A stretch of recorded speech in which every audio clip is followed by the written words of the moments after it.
Hello everyone, সবাই কেমন আছো? আশা করছি ভালো আছো। তো আজকে আমি তোমাদেরকে একটি শর্ট টেকনিকের মাধ্যমে বুঝিয়ে দিব যে কিভাবে তোমরা এই আলোর প্রতিফলন অধ্যায়ের সবগুলো চিত্র এই একটি চিত্রের মাধ্যমে তোমরা সমাধান করতে পারবে। একটি চিত্র বলতে আমি বোঝাতে চাচ্ছি যে একটি নিয়ম দিয়েই তোমরা আসলে সবগুলো চিত্র রিলেটেড যে প্রশ্নের উত্তরগুলো আছে সেই উত্তরগুলো তোমরা করতে পারবে। তো আমি দেখেছি যে তোমরা অনেকেই এই চিত্র রিলেটেড যে উত্তরগুলো আছে সেই উত্তরগুলো করতে গিয়ে একটু সমস্যায় পড়ো, কারণ কোন রশ্মিটা কোন দিক দিয়ে যাবে সেটা তোমরা বুঝতে পারো না।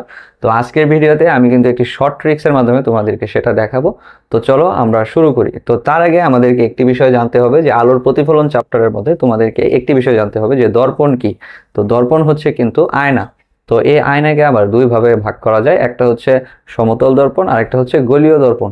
তো সমতল দর্পণ হচ্ছে সবসময় কি থাকবে, সমান থাকবে, আর গলীয় দর্পণ মানে কি, গোল থাকবে। গলীয় দর্পণ এই যে এরকম থাকবে, গোল। তো এই গলীয় দর্পণকে আবার দুই ভাগে ভাগ করা যায়। তোমাদের যে চিত্র রিলেটেড সমস্যাগুলো এসে থাকে সেগুলো মূলত আসে এই গলীয় দর্পণ থেকে। তো গলীয় দর্পণ হচ্ছে দুই প্রকার, একটা হচ্ছে উত্তল দর্পণ আর একটা কি অবতল দর্পণ। একটা হচ্ছে উত্তল আর একটা হচ্ছে অবতল। তো এখন তোমরা কি কমেন্ট করে বলতে পারবে যে কোনটা উত্তল বোঝায় এবং কোনটা অবতল বোঝায় এই যে এই চিত্রের মধ্যে? তো চলো আমি তোমাদেরকে এটা আরো ভালোভাবে বুঝিয়ে দিই যে উত্তল অবতল তোমরা কিভাবে ভাবে চিনতে পারো। আজকের পর থেকে তোমাদের উত্তল অবতলে আর কোনো সমস্যা থাকবে না। এই যে একটা বৃত্ত দেখতে পাচ্ছ, এই বৃত্তটার যদি আমি অর্ধেক অংশ ধরে নিলাম এইটা, আর অর্ধেক অংশ নিলাম এইটা, তো এই বৃত্তের ভিতরে যদি এরকম দাগ কাটা থাকে, এই দাগ কাটাটাকে বলা হয় পাড়া লাগানো। তোমরা যে আয়নায় নিজেদের চেহারা দেখো, আয়নার অপর পৃষ্ঠে কিন্তু এরকম করে পাড়া লাগানো আছে। পাড়া লাগানো থাকে বিধায় তোমরা আয়নাতে নিজের চেহারা দেখতে পারো। এখন বলতে পারো পাড়া লাগানো যদি না থাকে তবে সেই ক্ষেত্রে কি হবে? পাড়া লাগানো না থাকলে তোমরা তোমাদের ঘরের কোনো একটা আসবাবপত্রের গ্লাসের সামনে চলে যাও, গ্লাসের সামনে গিয়ে দেখো যে সেইখানে কিন্তু তোমাদের চেহারাটা ভালোভাবে দেখতে পারবে না। আমি কিন্তু আয়নার কথা বলছি না, গ্লাসের কথা বলছি। কারণ গ্লাসের পেছনে কিন্তু পাড়া লাগানো থাকে না, যে কারণে তোমাদের যে আলোটা, ওই আলোটা গ্লাস ভেদ করে চলে যায় বিধায় তোমরা আলোটা ভালোভাবে দেখতে পারো না। তো এটা এখন ভিতরের সাইডে পাড়া লাগানো থাকলে আমরা এটাকে বলবো কি, উত্তল দর্পণ। ভেতরের সাইডে যদি পাড়া লাগানো থাকে আমরা এটাকে বলবো উত্তল দর্পণ। আর যদি এই বাইরের সাইডে যদি পাড়া লাগানো থাকে তাহলে আমরা এই দর্পণটার নাম দেব অবতল দর্পণ। তাহলে তোমরা নিশ্চয়ই বুঝতে পারছো যে কোনটা উত্তল দর্পণ কোনটা অবতল দর্পণ। এখন যদি উত্তল দর্পণের সংজ্ঞা যদি তোমাদেরকে দিতে বলি, তোমরা কি দিতে পারবে এখান থেকে? কারণ এইখানেই কিন্তু উত্তল দর্পণের সংজ্ঞা আছে। তো আমি যদি তোমাদেরকে উত্তল দর্পণের সংজ্ঞাটা একটু বুঝিয়ে বলি, যে যে দর্পণের অবতল অংশে পাড়া লাগানো থাকে এবং উত্তল অংশ থেকে আলো প্রতিফলিত হয় তাকে বলা হয় উত্তল দর্পণ। আর যে দর্পণের উত্তল অংশে পাড়া লাগানো থাকে এবং অবতল অংশ থেকে আলো প্রতিফলন হয় তাকে কি বলা হয়? তাকে বলা হয় অবতল দর্পণ। এটা হচ্ছে উত্তল অংশ, এখান থেকে কি হবে, আলো প্রতিফলন হবে। আর এটা কি অবতল অংশ, এখান থেকে আলো প্রতিফলন হবে। তো উত্তল দর্পণের সংজ্ঞা কত ইজি না? এবং অবতল দর্পণের সংজ্ঞাটাও তোমরা আশা করি বুঝতে পেরেছো। তো এখন আমি চলে যাব সেই একটি চিত্রতে, যেই চিত্রের মাধ্যমে তোমরা আসলে সবগুলো চিত্র রিলেটেড যে সমস্যা আছে সেগুলো সমাধান করতে পারবে। তো আমি একটু একটা স্কেল দিয়ে টান দিয়ে তোমাদেরকে এই চ্যাপ্টারে যে গুরুত্বপূর্ণ বিষয়টা আছে সেটা দেখানোর চেষ্টা করি। তো আমি এখানে একটা অবতল দর্পণ আঁকলাম। আমি চিত্রগুলো আজকে দেখাবো অবতল দর্পণের ক্ষেত্রে, কারণ পরীক্ষাতে 90 থেকে 95% প্রশ্নই এসে থাকে অবতল দর্পণের। তো এই অবতল দর্পণের এই যে একটা বিন্দু দেখতে পাচ্ছ, এই বিন্দুটার নাম হচ্ছে কি, মেরু বিন্দু। এই বিন্দুর নাম হচ্ছে মেরু বিন্দু। এবং অবতল দর্পণের এইখানে যে আছে এটা হচ্ছে সি। এই সি এর নাম হচ্ছে কি, বক্রতার কেন্দ্র। এই সি সমান হচ্ছে বক্রতার কেন্দ্র। তো এটা কিন্তু দেখো একটা বৃত্তের অংশ না, এই বৃত্তটা কিন্তু এই যে এইভাবে করে কাল্পনিক একটা বৃত্ত। তো বৃত্তের কেন্দ্র থেকে বৃত্তের পরিধি পর্যন্ত দূরত্বকে কি বলা হয়, ব্যাসার্ধ। তার মানে এই সবটা হচ্ছে ব্যাসার্ধ। আর ব্যাসার্ধের যে অর্ধেক আছে, ব্যাসার্ধের অর্ধেকই হচ্ছে কি, ফোকাস। এই যে এফ যে আছে, এফ সমান আমরা জানি r/2। এই যে এখানে যে আছে দূরত্বটা, ধরো এটা আছে যে এখানে এখানে একটা বিন্দুর নাম দিলাম পি। তো এখানে পিসি এর দূরত্ব আছে 10 সেন্টিমিটার। তাহলে এখানে তোমাদের ফোকাস দূরত্বটা হবে কততে, 5 সেন্টিমিটারে। তার মানে এখানে হবে ফোকাস এফ। এখানে হবে ফোকাস এফ, কারণ পিসি এর অর্ধেকই হচ্ছে কি, ফোকাস r/2। তো এটা হচ্ছে প্রধান ফোকাস, এফ কে আমরা প্রকাশ করব প্রধান ফোকাস দিয়ে। সি হচ্ছে বক্রতার কেন্দ্র। এবং আরেকটা জিনিস আছে সেটা হচ্ছে গিয়ে, ধরো আমি এই টানটা এদিকে দিলাম, এটা একটা বাড়তি টান দিলাম আর কি। আর এখানে তো বৃত্ত আঁকলামই, আর এখানে তো বৃত্তের কেন্দ্র দিলামই। এখন এই যে অক্ষটা দেখতে পাচ্ছ, এই অক্ষটাকে আমরা বলবো কি প্রধান অক্ষ। এই অক্ষটাকে আমরা বলবো প্রধান অক্ষ। প্রধান অক্ষ। এখন হচ্ছে আমরা ছয়ের নিয়ম অ্যাপ্লাই করব। এইখানে দেখো, এখানে আমরা ছয়ের নিয়ম কিভাবে অ্যাপ্লাই করতে পারি। এখানে এই যে টানটা যে আছে, এই টানটা পর্যন্ত ধরো যে এখানে একটা কিছু আছে, এখানে একটা লক্ষ্য বস্তু আছে ধরো। আর এই যে এই টানের বাইরে যে আছে, এই বাইরে কিন্তু কিছু নেই। তো এখানে আমরা ধরতে পারি কি অসীম। আমরা অসীমকে সবসময় ধরবো ওয়ান দ্বারা। ছয়ের নিয়মের হচ্ছে এটাই নিয়ম, আমরা অসীমকে ধরবো ওয়ান দ্বারা। এবং বক্রতার কেন্দ্রের বাইরের যে কোনো একটা বিন্দুকে আমরা ধরবো কি টু। বক্রতার কেন্দ্র কোনটা? সি। বক্রতার কেন্দ্রের বাইরের যে কোনো একটা জায়গাকে আমরা ধরবো টু। এখন আমরা টু এইখানেও ধরতে পারতাম, যে এইখানেও ধরতে পারতাম, এইখানেও ধরতে পারতাম, আমি ধরলাম আর কি এইখানে। আর টু এর বাইরে যে অংশটা থাকবে সেই অংশটাকে আমরা কি বলবো? সেই অংশটাকে বলবো আমরা অসীম। এবং বক্রতার কেন্দ্র যে আছে, বক্রতার কেন্দ্রকে ধরবো তিন। এই যে বক্রতার কেন্দ্র যে আছে এটাকে ধরবো তিন। এবং বক্রতার কেন্দ্র ও প্রধান ফোকাসের ঠিক মাঝখানের পয়েন্টটাকে আমরা ধরবো ফোর। প্রধান ফোকাসকে আমরা ধরবো ফাইভ। এবং প্রধান ফোকাস থেকে মেরু বিন্দু পর্যন্ত অর্থাৎ পি ও এফ এর মাঝখানে একটা বিন্দুকে আমরা ধরবো সিক্স। এই হচ্ছে ছয়ের নিয়ম।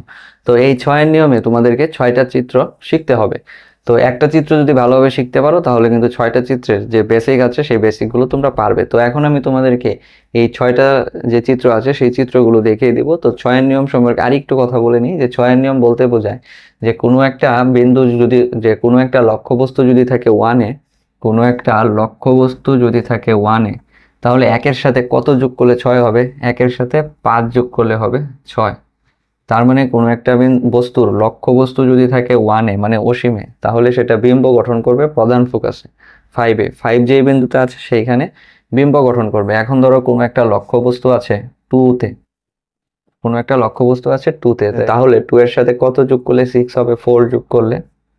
তার মানে আমরা বলতে পারি যে তখন লক্ষ্যবস্তুটা থাকবে সি ও এফ এর মাঝখানে।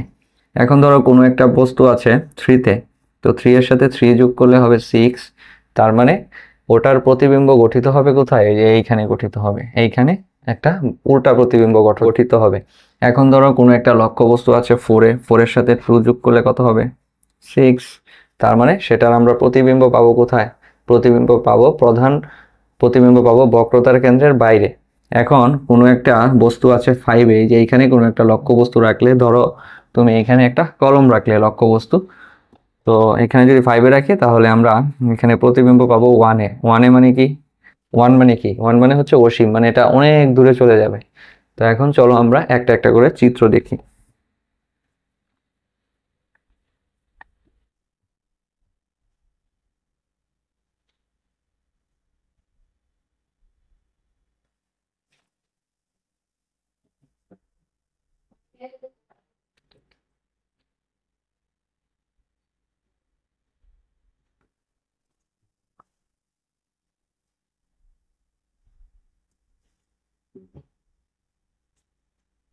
তো এখানে আমি তোমাদেরকে বোঝার সুবিধার জন্য এই চিত্রটা একটু নোট করে দিলাম এখানে।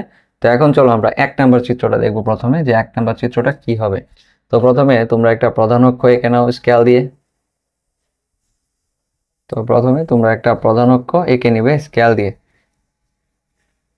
স্কেল দিয়ে প্রধান অক্ষ এঁকে নেওয়ার পর এখানে একটা উত্তল দর্পণ আঁকবে। উত্তল দর্পণ আঁকার পর এখন তোমাদের কাজটা কি হতে পারে? এখন দেখো, এখন তোমাদেরকে, তোমরা প্রথম চিত্রটা আঁকবে। তো প্রথম চিত্রতে তোমাদের লক্ষ্যবস্তুটা কোথায় থাকবে? তোমাদের লক্ষ্যবস্তুটা থাকবে অসীমে। তাহলে কোনো একটা বস্তু লক্ষ্যবস্তু যদি থাকে অসীমে, তাহলে সেটা বিম্ব গঠন করবে কোথায়? 5 নাম্বার বিন্দুতে, মানে কই? প্রধান ফোকাসে। তো এই চিত্রটার মধ্যে তোমরা বুঝতে পারছো যে প্রধান ফোকাসে হবে কি? বস্তুটা লক্ষ্যবস্তু। তাহলে আমরা প্রধান ফোকাসে যদি বস্তুটা লক্ষ্যবস্তু পাই, তাহলে আমরা বস্তুটা পাবো এই রকম। এই প্রথম চিত্রটার ক্ষেত্রে আমি তোমাদেরকে বলবো যে তোমরা যেহেতু সূত্রের মাধ্যমে বুঝতে পারছো যে একের সাথে 5 যোগ করলে হবে কত? 6। তার মানে প্রধান ফোকাসে এই বস্তুটা বিম্ব গঠন করবে। তো বিম্ব গঠন যদি করে থাকে, এখন তোমাদের কাজ হবে এই যে পয়েন্টটা আছে, এই পয়েন্টটা থেকে উত্তল দর্পণের একটা পৃষ্ঠের মধ্যে যে এইভাবে করে আঁকো। এইভাবে করে আঁকার পর এখন তোমরা আবার এইভাবে করে একটু বাঁকিয়ে স্ট্রেট লাইনে টান দিবে। এই লাইনটা কিন্তু সোজা হবে না, একটু বাঁকানো হবে। যে এইরকম, এই যে এইরকম ধরনের একটু বাঁকানো লাইন হবে। এবং আরেকটা লাইন এখন তোমরা এখান থেকে আঁকো, যে এইখান থেকে আরেকটা লাইন গেল এই জায়গাতে। মানে আমরা এখানে বোঝাতে চাচ্ছি যে দুইটা রশ্মি একটি বিন্দুতে মিলিত হবে এবং এখান থেকেও একটি টান দিতে হবে বাঁকাভাবে। তো বাঁকাভাবে টান দিলে তোমরা দেখতে পাচ্ছ যে এই প্রতিবিম্বটা গঠন হচ্ছে কোথায়, এফে এই প্রতিবিম্বটা গঠন হচ্ছে। তো এখান থেকে তোমাদের তিনটা জিনিস লিখতে হবে। একটা হবে বিম্বের অবস্থান, আরেকটা তোমাদের লিখতে হবে বিম্বের প্রকৃতি।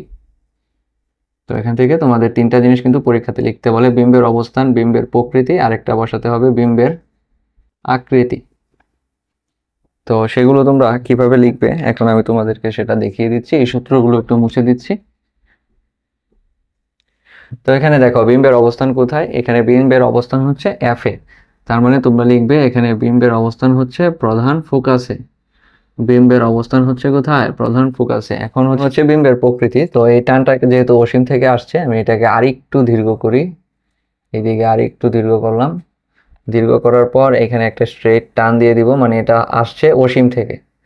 তো অসীম থেকে যদি আসে তাহলে অসীমে তোমরা লক্ষ্যবস্তুটাকে দেখতে পাচ্ছ কি অনেক বড়, কিন্তু প্রধান ফোকাসে লক্ষ্যবস্তুটা কি হয়ে গেছে, ছোট হয়ে গেছে। তার মানে বিম্বের আকৃতি এখানে কি লিখবে তোমরা, গর্বিত। আর বিম্বের প্রকৃতি হবে কি, প্রকৃতি এইখানে ছিল কলমের মুখটা ধরো উপর দিকে, কিন্তু এখানে তীর চিহ্ন নিচের দিকে, তার মানে কলমের মুখ নিচের দিকে হয়ে গেছে, তার মানে হয়ে গেছে উল্টা। তো তোমরা এখানে লিখবে বাস্তব ও উল্টা। 1 থেকে 4 পর্যন্ত চিত্রের মধ্যে তোমাদের বিম্বের প্রকৃতি সবসময় লিখতে হবে বাস্তব আর উল্টা। এটা হচ্ছে 1 থেকে 4 চিত্রের একটা রুল, যে সবসময় বিম্বের প্রকৃতি হবে বাস্তব ও উল্টা। এখন আমরা চলে যাব 2 নাম্বার চিত্রতে। এখন যদি 2 নাম্বার চিত্রতে চলে যাই, তো আগের মতো করে একটা আঁকছি। তো আঁকার পর আমি এইখানে দিলাম সি, এইখানে দিলাম এফ, আর এখানে আঁকলাম অবতল দর্পণটা এখানে আঁকার পর এখানে পাড়া লাগিয়ে দিলাম। অবতল দর্পণটা এখানে আঁকার পর এখন আমি বলতে যাচ্ছি যে এই প্রধান যে বক্রতার কেন্দ্র আছে, বক্রতার কেন্দ্রের বাইরে একটা বিন্দুতে আছে কি একটা লক্ষ্যবস্তু। এখন তোমরা বলতে পারো যে আমি প্রধান কেন্দ্রের বাইরেই কেন দিলাম, কারণ এখন তো আমি 2 নাম্বারটা করছি, কারণ 2 এর সাথে দেখো 2 বিন্দুটা কোথায় আছে, বক্রতার কেন্দ্রের একটু বাইরে আছে, তো আমি একটু বাইরে নিলাম। তো এখানে তোমরা সবসময় মনে রাখবে জ্যামিতিক আলোক বিজ্ঞানে তোমরা সবসময় 2টা রশ্মি নিয়ে কাজ করবে, আর একটা রশ্মি বা প্রধান অক্ষ তো আছেই, ওটা আর লাগবে না। তো একটা রশ্মি তোমরা সবসময় মনে রাখবে যে এই রশ্মিটা হিট করবে কোথায়, অবতল দর্পণের পৃষ্ঠেই হিট করার পর এটা সব সময় ফোকাস বিন্দু দিয়ে চলে আসবে। এটা হচ্ছে সব সময়ের জন্য একই নিয়ম প্রযোজ্য, যে একটা রশ্মি অবতল দর্পণে হিট করার পর এটা প্রধান ফোকাস দিয়ে বেরিয়ে যাবে, আর কোনো জায়গা দিয়ে এটা বের হবে না। তো এখন এইখান থেকে একটা রশ্মি তোমরা ফেললে এই জায়গাতে তোমাদের রশ্মি আঁকতে হবে 2টা। একটা রশ্মি কিন্তু আকাশে সব চিত্রের জন্য এই একটা রশ্মি আঁকবে, এবং সেকেন্ড রশ্মিটা আসবে এই যে এইখানে লক্ষ্যবস্তু থেকে, এটাকে তোমরা প্রধান ফোকাস দিয়ে নিয়ে যাবে। এই যে দেখতে পাচ্ছ প্রধান ফোকাস, এই প্রধান ফোকাস দিয়ে নিয়ে যাওয়ার পর এখন আবার একটা স্ট্রেট লাইন এঁকে দিবে। এই যে আবার একটা স্ট্রেট লাইন এঁকে দেওয়ার পর এখন এই জায়গাতে মিলিত হলো, অর্থাৎ এই জায়গাতে বিম্ব গঠন করবে। এই জায়গাতে একটা টান দিয়ে এরকম করে উল্টো তীর চিহ্ন দিয়ে দিবে, তার মানে এই জায়গায় বিম্ব গঠন করলো। তো এখন আমরা এই চিত্রের যদি অবস্থান, আকৃতি, প্রকৃতি যদি আমরা চিন্তা করি তাহলে আমরা কি লিখব। আমি বলেছি 1 থেকে 4 পর্যন্ত চিত্রের সবগুলোর ক্ষেত্রে বিম্বের প্রকৃতি হবে বাস্তব আর উল্টা, এটা তোমরা দেখতেই পাচ্ছ। এখন কথা হচ্ছে যে এইখানে বিম্বের আকৃতিটা কি হয়ে গেল। বিম্বের আকৃতি তোমরা 1 নাম্বার চিত্রতেও দেখেছিলে যে প্রথমে কিন্তু ছিল অনেক বড়, কিন্তু সেটা প্রধান ফোকাসে গঠিত হয়েছিল এবং বিম্বের আকৃতিটা হয়ে গেছিল ছোট। তো এখানেও কিন্তু বিম্বের আকৃতিটা দেখতে পাচ্ছ, এটা থেকে এটা কিন্তু ছোট। তার মানে তোমরা বুঝতে পারছো 1 আর 2 চিত্রে বিম্বের আকৃতি হবে কি, গর্বিত। এখন হচ্ছে বিম্বের অবস্থানটা কোথায় বলো তো।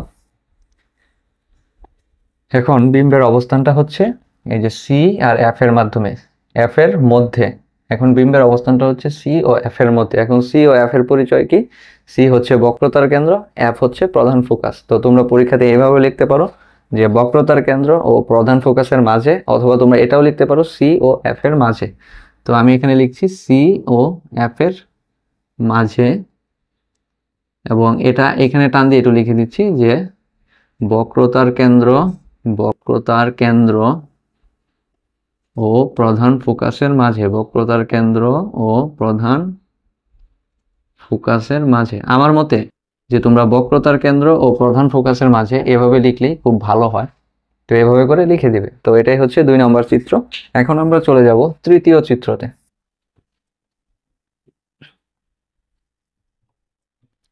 তো এখানে আমি নাম্বারিং করে দিচ্ছি 3 যেন তোমাদের বুঝতে সুবিধা হয়। তো তৃতীয় চিত্রের মধ্যে আমি একটা প্রধান অক্ষ এঁকে নিলাম। প্রধান অক্ষ আঁকার পর এখানে দিলাম কি একটা অবতল দর্পণ, এইখানে পাড়া লাগিয়ে দিলাম, এইখানে দিলাম সি মানে কি বক্রতার কেন্দ্র, এখানে হবে এফ। কেন এফ হবে? কারণ এফ তো সি এর অর্ধেকই। এফ কি? প্রধান ফোকাস। প্রধান ফোকাস হচ্ছে ব্যাসার্ধের অর্ধেক। তো এই চিত্রের ক্ষেত্রে তোমরা এখন বলো তো 3 এর সাথে 3 যোগ করলে কত হবে? 6 হবে। তার মানে লক্ষ্যবস্তু যদি তুমি এখন রাখো 3-এ, এই যে এটা হচ্ছে লক্ষ্যবস্তু, এটা যদি থাকে 3-এ, তাহলে তোমাদের প্রতিবিম্বটাও কোথায় গঠিত হবে? 3-এ গঠিত হবে। তো 3-এ যদি গঠিত হয়, আমি তোমাদেরকে একটা বুদ্ধি দিব যে তোমরা কি করবে, এইখানে ধরো এটা তোমরা স্কেল দিয়ে, পরীক্ষাতে তো অবশ্যই স্কেল দিয়ে মাপবে, ধরো এটার মাপ তোমরা নিলে কত? 2 সেন্টিমিটার বা 4 সেন্টিমিটার। তো আমি এটা ইঞ্চির মাপে নিচ্ছি, ধরো এটাকে আমি নিচ্ছি 2 ইঞ্চি। তো 2 ইঞ্চি নিলে আমি নিচেও ঠিক 2 ইঞ্চি এঁকে দিব। কেন এঁকে দিব? কারণ এটা তো আমি জানি যে বিম্বটা গঠিত হবে কোথায়? বিম্বটা গঠিত হবে বক্রতার কেন্দ্রের তলে। বক্রতার কেন্দ্র কোনটা? এটা। বক্রতার কেন্দ্র তল কোনটা? নিচেরটা। তো এটা যদি হয়, এখন তোমাদের কাজটা হবে এই দুইটা টান দেওয়ার পরে, এখন তোমরা এই যে যে আমি বলেছিলাম দুইটা রশ্মি নিতে হবে, একটা রশ্মি তোমরা দিবে এই দিক দিয়ে, এই দিক দিয়ে দেওয়ার পর এই রশ্মিটাকে তোমরা প্রধান ফোকাস যে আছে, সবসময় কিন্তু আমি বলেছি প্রধান ফোকাস দিয়ে রশ্মিটা বের হবে। তা এখন তোমরা এটাকে কি করবে? এই যে প্রধান ফোকাস দিয়ে বের করে দিবে। এই যে দেখতে পাচ্ছ, এটা ছিল প্রধান ফোকাস। প্রধান ফোকাস দিয়ে বের করে দিবে। এবং আরেকটা রশ্মি তোমরা তখন কি করবে?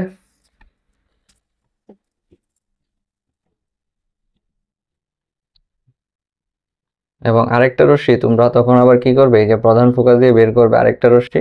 আরেকটা রশ্মি বের করার পর এই রশ্মিটাকে এখন মিলিয়ে দিবে। এই যে দেখো কি সুন্দর চিত্র হয়ে গেল। তো এখানে তোমরা দেখতে পাচ্ছ যে লক্ষ্যবস্তুটা প্রথমে ছিল সি তে, পরে এই সি থেকে লক্ষ্যবস্তুটা আবার কোথায় চলে এসেছে? সি এর তলে। তো এখানে বিম্বের অবস্থানটা কি হবে? বিম্বের অবস্থানটা এখানে তোমরা শুধু লিখবে বক্রতার কেন্দ্রে। এখানে তোমাদের লিখতে হবে বিম্বের অবস্থান হচ্ছে কোথায়? বক্রতার কেন্দ্রে। এই যে এটা আছে না সি ও এফ এর মাঝে, আচ্ছা এটা এখানে লিখে দিই যে বিম্বের অবস্থান হবে বক্রতার কেন্দ্রে। বিম্বের অবস্থান কোথায় হবে? বিম্বের অবস্থান হবে বক্রতার কেন্দ্রে। এখন হচ্ছে বিম্বের প্রকৃতি 1 থেকে 4 পর্যন্ত চিত্রে বিম্বের প্রকৃতি সবসময় হবে কি? বাস্তব ও উল্টা। এই যে দেখতে পাচ্ছ যে তীর চিহ্ন হচ্ছে কি? বাস্তব ও উল্টা। এখন হচ্ছে বিম্বের আকৃতি। বিম্বের আকৃতি কি ছোট বা বড় কোনটা হয়েছে বলো তো? বিম্বের আকৃতি কিন্তু দেখো, লক্ষ্যবস্তু যেটা ছিল 2 ইঞ্চি, আমি বিম্বও পেয়েছি সেম, অর্থাৎ এখানে হবে লক্ষ্যবস্তুর সমান। এখানে হবে লক্ষ্যবস্তুর সমান, অর্থাৎ এই 3 নাম্বার চিত্রে বিম্বের আকৃতি হবে লক্ষ্যবস্তুর সমান। এখন আমরা চলে যাচ্ছি চতুর্থ চিত্রে। তো চতুর্থ চিত্র আঁকতে গেলে আমি সেম ভাবে আগের মতো একটা প্রধান অক্ষ এঁকে নিব। প্রধান অক্ষ আঁকার পর একটা উত্তল দর্পণ আঁকবো। এইখানে দিব সি, এইখানে দিব এফ। এখন বলতো 4 নাম্বার অবস্থানটা কোথায়? সি আর এফ এর মাঝখানে। তার মানে আমার এখন লক্ষ্যবস্তু থাকবে এইখানে। তোমাদের সৃজনশীলে কিন্তু এইভাবে প্রশ্ন আসবে, আমি বারবার বলে দিচ্ছি, তোমরা এই ক্লাসটা একটু মনোযোগ দিয়ে দেখো, আর এই চ্যাপ্টারের চিত্র রিলেটেড কোনো ভিডিও তোমাদের দেখতে হবে না। তো এখানে তোমাদের লক্ষ্যবস্তুটা রাখতে হবে কোথায়? সি আর এফ এর মাঝখানে। এখন 4-এর সাথে কত যোগ করলে হয়? 6। 4-এর সাথে 2 যোগ করলে হয় 6। তার মানে আমরা বলতে পারি যে প্রতিবিম্বের অবস্থানটা হবে 2 নাম্বার বিন্দুতে। এখন আমরা দেখি যে আসলে এটা মানে কিনা। তো আমরা প্রথম কাজ কি করব? প্রথম কাজ লক্ষ্যবস্তু থেকে এই অবতল দর্পণে আমরা ফেলবো। এরপর এখান থেকে রশ্মিটা এফ বিন্দু দিয়ে বেরিয়ে যাবে, মানে প্রধান ফোকাস দিয়ে এটা বেরিয়ে যাবে। বেরিয়ে যাওয়ার পর এখন এখানে যে আছে এফ, এখন তোমাদেরকে বলেছিলাম সবসময় দুইটা রশ্মি নিয়ে চিন্তা করবে। তো এইখানে কি আছে? এইখানে তোমরা প্রধান ফোকাস দিয়ে আরেকটা রশ্মি টানবে। এই রশ্মিটা এখান থেকে প্রধান ফোকাস দিয়ে আসলো।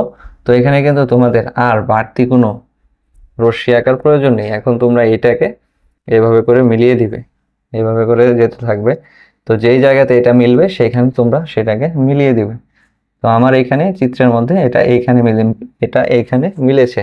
তো এখানে মিললে এখন আমি এইখান থেকে একটা টান দিয়ে দিব লম্বা। এখানে টান দেওয়ার পর প্রধান অক্ষটাকে বড় করলাম আর এইখানে গঠিত হলো। তো এখন দেখো তো এখানে বিম্বের অবস্থানটা কোথায়? এখানে বিম্বের অবস্থানটা হচ্ছে কি সি। সি মানে কি? বক্রতার কেন্দ্র। তার মানে এখানে বিম্বের অবস্থান হবে বক্রতার কেন্দ্রের বাহিরে। বক্রতার কেন্দ্রের বাহিরে এখানে বিম্বের অবস্থানটা হবে বক্রতার কেন্দ্রের বাহিরে। বিম্বের প্রকৃতি 1 থেকে 4 পর্যন্ত চিত্রে বিম্বের প্রকৃতি হবে বাস্তব ও উল্টা, এটা তোমরা দেখতে পাচ্ছ, বাস্তব ও উল্টা। আর এখানে বিম্বের যে আকৃতিটা এখানে ছিল 2 ইঞ্চি, কিন্তু এখানে হয়ে কি 2.5 ইঞ্চি হয়ে গেছে, একটু বড় হয়ে গেছে। এখানে একটু বড় হয়ে গেছে চিত্রটা। তো সেই কারণে এখানে তোমাদের লিখতে হবে যে বিম্বের আকৃতি হবে কি বিবর্ধিত। বিম্বের আকৃতি হবে বিবর্ধিত। তো আমি আশা করি যে তোমরা 4 নাম্বার চিত্রটাও খুব ভালোভাবে বুঝতে পেরেছো। এখন আমরা চলে যাব পঞ্চম চিত্রে। তো পঞ্চম আর ষষ্ঠ চিত্রটা কিন্তু খুবই গুরুত্বপূর্ণ, আমি আবারও বলছি, পঞ্চম আর ষষ্ঠ চিত্রটা খুবই গুরুত্বপূর্ণ, কারণ এই দুইটা চিত্রের মধ্যেই অধিকাংশ স্টুডেন্ট ভুল করে থাকে। তো আমরা পঞ্চম চিত্রটাতে যাই। তো এখানে আঁকলাম, এখানে আঁকার পর এখানে দিলাম সি, এখানে দিলাম এফ, এখানে অবতল দর্পণ এঁকে ফেললাম। এঁকে ফেলার পর এখন 5 নাম্বার অবস্থানটা কোথায়? 5 নাম্বার অবস্থানটা হচ্ছে প্রধান ফোকাসে। তার মানে আমার লক্ষ্যবস্তু থাকবে প্রধান ফোকাসে। লক্ষ্যবস্তু আঁকাও শেষ, প্রধান ফোকাসে লক্ষ্যবস্তু আঁকা শেষ। তো লক্ষ্যবস্তু যদি থাকে প্রধান ফোকাসে, 5-এর সাথে কত যোগ করলে 6 হবে? 1 যোগ করলে। তার মানে আমরা যে লক্ষ্যবস্তুটা পাবো, আমরা যে লক্ষ্যবস্তুর প্রতিবিম্বটা পাবো, সেই প্রতিবিম্বটা আমরা কোথায় পাবো? অসীমে। মানে এটা অসীমে পাওয়া যাবে। তো এখন আমরা দেখি যে আসলে মিলে কিনা। তো আমি তোমাদেরকে প্রথমে বলেছি তোমাদের 2টা রশ্মি নিয়ে কাজ করতে হবে। একটা রশ্মি অবতল দর্পণের দেয়ালে ফালাবে, ফালানোর পর এইখান থেকে একটা টান দিয়ে এই যে নিয়ে আসলে এইখানে। দেখো তোমরা চিত্রটা হয়তো বুঝতে পারছো, এটা কিন্তু এফ ছিল, এটা কিন্তু এফ ছিল একটা রশ্মি আঁকলে। এখন দেখো অন্য যে 3 বা 4 যে চিত্রগুলো ছিল, তোমরা যদি একটু বুঝতে না পারো ভিডিওটা 10 বা 15 সেকেন্ড একটু টেনে দেখতে পারো, যে অন্য বা 4 নাম্বার চিত্রটার মধ্যেই কিন্তু ছিল যে আমরা প্রধান ফোকাস দিয়ে কিন্তু আরেকটা রশ্মি নিতে পেরেছিলাম, কিন্তু এখানে দেখো প্রধান ফোকাস দিয়ে আরেকটা রশ্মি নেওয়ার কোনো জায়গা নেই। কারণ এইখান দিয়ে কিন্তু আমরা এই রশ্মিটাকে আঁকতে পারবো না, এটার কোনো নিয়ম নেই। আমরা নিয়মটা হচ্ছে আমরা সর্বোচ্চ F is equal two r/2, মানে এই এফ বিন্দুটা দিয়ে রশ্মি নিতে পারবো, এর বাইরের কোনো বিন্দু দিয়ে আমরা রশ্মি নিতে পারবো না। তো এখানে বস্তুটাই আছে প্রধান ফোকাসে, মানে r/2 অবস্থানে আছে। তো আমরা একটা রশ্মি নিলাম, এখন আমরা আরেকটা রশ্মি কোথা থেকে নেব? আরেকটা রশ্মি নেওয়ার জন্য তোমাদেরকে এখন একটা কাজ করতে হবে। এই যে লক্ষ্যবস্তুটা আছে, এই লক্ষ্যবস্তুটা থেকে সি এর দিকে তোমাদেরকে আসতে হবে। এই যে লক্ষ্যবস্তু থেকে সি এর দিকে আসতে হবে। দেখো লক্ষ্যবস্তু থেকে যদি তোমরা সি এর দিকে আসো, এই যে এখানে কিন্তু একটা সমান্তরাল রেখা তৈরি হলো। আর এইখানে যে আছে, এইখান থেকে তোমরা এখন চলে যাবে আবার এই যে এইখানে। এখানে যাওয়ার পর বাইরে এই যে এরকম করে দাগ দিয়ে দিবে, ডট ডট ডট ডট দিয়ে দিবে, কারণ বাইরে সবসময় ডট ডট হবে। এই যে এইখানে যে আছে, এইখানেও বাইরে তোমরা এই যে এভাবে করে ডট ডট দিয়ে দিবে। তো এই চিত্রটা দিয়ে কি বোঝাচ্ছে? এই চিত্রটা দিয়ে বোঝাচ্ছে ডট ডট দেওয়ার মানে হচ্ছে যে এরা কিন্তু মিলিত হবে না, এরা কিন্তু কখনোই মিলিত হবে না। তো এখানে বিম্বের অবস্থানটা কোথায় হবে? বিম্বের অবস্থানটা কিন্তু এভাবে করে যেতেই থাকবে, একটা সমান্তরাল রেখা কিন্তু কখনোই মিলিত হয় না। তো সমান্তরাল রেখা যদি কখনো মিলিত না হয়, তাহলে মিলিত যদি না হয়, একটা সমান্তরাল রেখা যদি কখনো মিলিত না হয়, তাহলে এর বিম্বের অবস্থানটা কোথায় হবে বলো তো? বিম্বের অবস্থানটা হবে অসীমে। তাহলে এই রশ্মিটার বিম্বের অবস্থানটা হবে কোথায়? অসীমে। এখন হচ্ছে বিম্বের প্রকৃতি। তোমরা 1 থেকে 4 চিত্রে দেখেছিলে যে বিম্বের প্রকৃতি ছিল কি বাস্তব ও উল্টা, কিন্তু এইখানে কি বিম্বের প্রকৃতি বাস্তব আর উল্টা পাচ্ছ? এখানে যে অসীমে যাবে, অসীমে বস্তুটা কি এইরকমই থাকবে, তীর চিহ্নটা উপরে, এখানেও তীর চিহ্ন উপরে থাকবে। অর্থাৎ এখানে আমরা রশ্মিটাকে কি পাবো? অবাস্তব পাবো। অবাস্তব ও কি পাবো? সোজা পাবো। যেহেতু তীর চিহ্ন একই দিকে, তার মানে আমরা পাবো সোজা। আর আগে তীর চিহ্ন ছিল অন্য সাইডে, সেই কারণে আমরা পেয়েছিলাম কি উল্টা। কিন্তু এখন তীর চিহ্ন একই সাইডে, তার মানে হবে সোজা। আর এটা যেহেতু তোমার অসীমে মিলিত হবে, তার মানে এটা কি একটা অবাস্তব জিনিস। আর বিম্বের আকৃতি কি হবে? বিম্বের আকৃতি হবে অত্যন্ত বিবর্ধিত। বিম্বের আকৃতি কি হবে? বিম্বের আকৃতি হবে অত্যন্ত বিবর্ধিত। তোমাদের কাছে মনে হতে পারে যেটা সমান্তরাল হিসাবেই তো যাচ্ছে, তাহলে তো আকৃতি তো বিবর্ধিত হওয়ার কথা না, কিন্তু যেহেতু এটা অসীমে যাচ্ছে, তার মানে এখানে বিম্বের আকৃতিটা হবে কি? বিম্বের আকৃতিটা হবে অত্যন্ত বিবর্ধিত। তো এই 5 নাম্বার চিত্রটা কিন্তু তোমরা খুব ভালোভাবে বোঝার চেষ্টা করবে, কারণ 5 নাম্বার চিত্র এবং 6 নাম্বার চিত্র এবং 3 নাম্বার চিত্র, এই এই 3টা চিত্রই খুবই গুরুত্বপূর্ণ। এখন আমি চলে যাচ্ছি 6 নাম্বার চিত্রতে। 6 নাম্বার চিত্রতে গেলে আমি সেম আগের মতো একটু আঁকার চেষ্টা করি। এই যে একটা আঁকলাম, এইখানে দিলাম সি, এইখানে এফ, এইখানে আঁকলাম একটা অবতল দর্পণ, এখানে আঁকলাম কি একটা অবতল দর্পণ। আঁকার পর এখান দিয়ে পাড়া দিয়ে দিলাম, পাড়া লাগানো শেষ। এখন হচ্ছে 6 নম্বর অবস্থান। দেখো 6 নম্বর যদি অবস্থান থাকে, 6-এর সাথে তো আর কিছু যোগ করতে পারছি না, 6-এর সাথে যদি একমাত্র শূন্য যোগ করি তাহলেই কি হবে 6। তো তোমরা এই যে 6 পর্যন্ত গণনা করলে এইখানে তোমরা 0 কল্পনা করতে পারো। এই যে অবতল দর্পণের বাইরের যে অংশটা, এইখানে তোমরা 0 কল্পনা করতে পারো। তো আমি ধরো কল্পনা করলাম 6-এর সাথে 0 যোগ করে 6 পাবো। তো আমি তো আমাদের সূত্রটা কি ছিল? সূত্রটা ছিল যে 6, তার মানে 6-এর মধ্যে আমাদের কি রাখতে হবে? লক্ষ্যবস্তু রাখতে হবে। আর তুমি লক্ষ্যবস্তু যেখানেই রাখো না কেন, তা সবসময় কোন বিন্দু দিয়ে যাবে? তা সবসময় দর্পণে বাড়ি খেয়ে প্রধান ফোকাস মানে কি এই যে এফ দিয়ে চলে যাবে। প্রধান ফোকাস মানে কি এফ দিয়ে চলে যাবে। এই দুইটা জিনিস তোমরা মনে রাখবে। একটা হচ্ছে এই চিত্র আঁকার ক্ষেত্রে সবসময় তোমাদেরকে দুইটা রশ্মি নিয়ে কাজ করতে হবে, আর প্রথম যে রশ্মিটা আছে সেটা সবসময় প্রধান ফোকাস দিয়ে যাবে, আর প্রধান ফোকাস দিয়ে যদি না যায় সেক্ষেত্রে তোমার চিত্রটা হয়ে যাবে কি অবাস্তব। তো এখানে প্রধান ফোকাস দিয়ে দিলাম, দেওয়ার পর এখন আমাদেরকে আরো একটা রশ্মি আঁকতে হবে। কিন্তু এখানে দেখতে পাচ্ছ যে সেম 5 নম্বর চিত্রের মতো, যে এখানে কিন্তু আরেকটা রশ্মি আঁকার জায়গা নেই, কারণ এফ এর পরবর্তীতে তো এটা লক্ষ্যবস্তু আছে। তো এখানে তো একটা রশ্মি আঁকা হয়ে গেছে, আর কিন্তু আঁকা যাচ্ছে না। তো এই ক্ষেত্রে তোমরা কি করবে? সেম আগের মতো এই যে এখন তোমরা এই যে এইখানে সি থেকে এই যে এই লক্ষ্যবস্তুর যে উপরটা আছে, এই উপরের মধ্যে একটা টান দিবে, একটা রশ্মি। দেখতে পাচ্ছ রশ্মিটা? এখন এই রশ্মিটাকে তোমরা এখানে মিলিয়ে দাও। এখানে মিলিয়ে দেওয়ার পর এই রশ্মিটাকে এখন যদি তোমরা ডট ডট ডট ডট দিয়ে যদি এইভাবে করে নাও এবং এটাকে যদি এইভাবে করে নাও, তাহলে দেখবে যে এই রশ্মিটা কোথায় মিলিত হচ্ছে? এই পয়েন্টটাতে মিলিত হচ্ছে।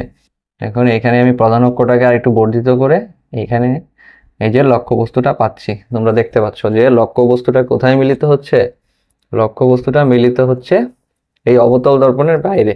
তো এখন তোমাদের কাছে একটা প্রশ্ন, তোমরা যে আয়নায় নিজেদের চেহারা দেখো, তোমরা কি আয়নার অপর পৃষ্ঠে কি আছে সেটা কি দেখতে পারো? সেটা কিন্তু দেখতে পারো না, সেটা কিন্তু দেখা সম্ভব না। তার মানে এটা কি অবাস্তব। তার মানে এইখানে যে রশ্মিটা যে গিয়ে মিলিত হলো, অর্থাৎ এইখানে যে প্রতিবিম্বটা গঠন করলো, তার মানে এটা কি তৈরি করবে? এটা একটা অবাস্তব প্রতিবিম্ব তৈরি করবে। তো এখানে বিম্বের প্রকৃতি হবে কি? এখানেও বিম্বের প্রকৃতি হবে অবাস্তব ও সোজা। আর এখানে বিম্বের আকৃতিটা কি হবে? এখানে বিম্বের আকৃতিটা হবে কিন্তু বিম্বের আকৃতিটা কিন্তু ছিল ছোট, আর এখানে বিম্বের আকৃতিটা হয়ে গেছে বড়। তো আগেরটা তোমরা লিখেছিলে অত্যন্ত বিবর্ধিত 5 নম্বর চিত্রে, কিন্তু এই 6 নম্বর চিত্রের ক্ষেত্রে হবে বিম্বের আকৃতিটা হবে বিবর্ধিত। এখন কথা হচ্ছে বিম্বের অবস্থানটা কোথায় হবে? বিম্বের অবস্থানটা হবে কোথায়? বিম্বের অবস্থানটা হবে বাইরে। কার বাইরে? বিম্বের অবস্থানটা হবে মেরুর বাইরে। তো এটা তোমরা শুধু বাইরে লিখলেও চলবে, মেরুর বাইরে লিখতে হবে না। তো এই 6 নম্বর চিত্রে বিম্বের অবস্থানটা হবে কোথায়? মেরুর বাইরে। তো এই চ্যাপ্টারে এই 6টা চিত্র যদি তোমরা খুব ভালোভাবে পারো, তাহলে তোমাদের কিন্তু আর চিত্র নিয়ে কোনো সমস্যায় পড়তে হবে না। এবং চিত্র রিলেটেড যত সৃজনশীল আছে, এখন একটু তোমরা টেস্ট পেপারটা খুলে দেখো যে তোমরা সৃজনশীলগুলো পারো কিনা। আমি আশা করি যে তোমরা প্রত্যেকটা সৃজনশীলই পারবে। এখন আমি যদি তোমাদেরকে একটু সূত্র নিয়ে যদি 2-একটা কথা বলি, তাহলে তোমরা জানো যে সূত্র কি? এফ ইজ ইকুয়াল টু হচ্ছে r/2। প্রধান ফোকাস মানে হচ্ছে r/2। আরেকটা সূত্র তোমরা জানো যে 1/u plus 1/v is equal two 1/f। তো এখানে ইউ মানে কি? ইউ মানে হচ্ছে মেরুবিন্দু হতে লক্ষ্যবস্তুর দূরত্ব। ধরো এখানে আছে একটা লক্ষ্যবস্তু, ধরো এখানে একটা আছে লক্ষ্যবস্তু, তার মানে এই যে দূরত্বটা আছে এটাকে আমরা প্রকাশ করব ইউ দ্বারা। আর ভি কি? ভি হচ্ছে প্রতিবিম্বের দূরত্ব। মানে এই যে লক্ষ্যবস্তুটা আছে, এই লক্ষ্যবস্তুটা যে প্রতিবিম্ব গঠন করবে সেই প্রতিবিম্বের দূরত্বটাকে আমরা প্রকাশ করি কি দ্বারা? ভি দ্বারা। আর এফ এর পরিচয় তো আগেই দিলাম, প্রধান ফোকাস। তো এটা হচ্ছে এটা। আর আরেকটা সূত্র আছে বিবর্ধনের। বিবর্ধনের 2টা সূত্র আছে। একটা আছে রৈখিক বিবর্ধন। রৈখিক বিবর্ধন মানে কি? M. M is equal to আমরা প্রকাশ করব মাইনাস v/u দ্বারা। তো এখানে কিন্তু একটা মডুলাস চিহ্ন দিয়ে দিতে হয়, কারণ এই বিবর্ধন মানে দূরত্ব কিন্তু কখনোই ঋণাত্মক হয় না, দূরত্ব সবসময় পজিটিভ হয়। তো সেই কারণে এখানে মডুলাস চিহ্নটা দিয়ে তোমরা করবে। তোমাদের এই প্লাস মাইনাস নিয়ে অনেক সমস্যায় পড়তে হয়। তো তোমরা কি করবে? সবসময় একটা সূত্র অ্যাপ্লাই করবে, M is equal to minus v/u modulus. Modulus মানে হচ্ছে সবসময় পজিটিভ মান নিয়ে তোমাদেরকে অঙ্কের উত্তরটা করতে হবে। আরেকটা সূত্র আছে যে বিম্বের বিবর্ধন, M is equal to l'/l। তো এখানে এল প্রাইমের পরিচয়টা কি? এল প্রাইম হচ্ছে যে প্রতিবিম্বটা তোমরা যে পেলে, এখানে যে প্রতিবিম্বটা পেলে, এই প্রতিবিম্বের দূরত্বটা হচ্ছে, এই প্রতিবিম্বের দৈর্ঘ্যটা হচ্ছে এল প্রাইম। আর এল হচ্ছে গিয়ে এই লক্ষ্যবস্তুর দৈর্ঘ্যটা। আমি যদি তোমাদের আরেকটু সহজভাবে বোঝাই, যে আমি তোমাদেরকে চিত্রে দেখিয়েছি না যে প্রথমে আমরা তীর চিহ্ন দিতাম কোথেকে, প্রথমে আমরা তীর চিহ্ন কোথা থেকে দিতাম, স্টার্টিং থেকে। স্টার্টিংয়ে মানে লক্ষ্যবস্তুটা যেটা থাকবে সেটাকে আমরা প্রকাশ করব এল দ্বারা। আর লক্ষ্যবস্তুটা থেকে আমরা যে প্রতিবিম্বটা পাবো, যে উল্টা যে তীর চিহ্ন দিয়েছিলাম 1 2 3 4 এই 4টা চিত্রের মধ্যে 5 6 এর মধ্যেও হবে, 5 6 এর মধ্যে কি হবে, যে এখানে এটা হবে আমরা প্রকাশ করব এল দ্বারা। আর এই যে প্রতিবিম্বের যে তোমার যে দৈর্ঘ্যটা আছে সেটাকে আমরা প্রকাশ করব এল দ্বারা। তো আমি আশা করি যে তোমরা এই এল এর পরিচয় কি, এল প্রাইমের পরিচয়, ইউ ভি এফ এগুলোর পরিচয় বুঝতে পেরেছো এবং এই 6টা চিত্র খুব ভালোভাবে বুঝতে পেরেছো। তো প্রিয় শিক্ষার্থী বন্ধুরা, তোমরা এই চিত্রগুলো আর একটু ভালোভাবে বাসায় করার চেষ্টা করো, কারণ 1 2 বার দেখলেই তোমরা এই চিত্রগুলোকে খুব ভালোভাবে আয়ত্ত করতে পারবে। প্রিয় শিক্ষার্থী বন্ধুরা, তোমাদের সামনে টেস্ট পরীক্ষা এসে যাচ্ছে। তো টেস্ট পরীক্ষাতে যদি তোমরা ভালো করতে চাও তাহলে এখন থেকে পড়া শুরু করে দাও, এবং আমি তোমাদের জন্য আরো গুরুত্বপূর্ণ টপিকের ভিডিও নিয়ে হাজির হব এবং প্রত্যেকটা চ্যাপ্টার তোমাদেরকে একদম পানির মতো সহজ করে ক্লিয়ার করে বুঝিয়ে দেব। তো প্রিয় শিক্ষার্থী বন্ধুরা, তোমরা সবাই ভালো থেকো। আজকে ভিডিওটি দেখার জন্য তোমাদের সবাইকে অসংখ্য ধন্যবাদ।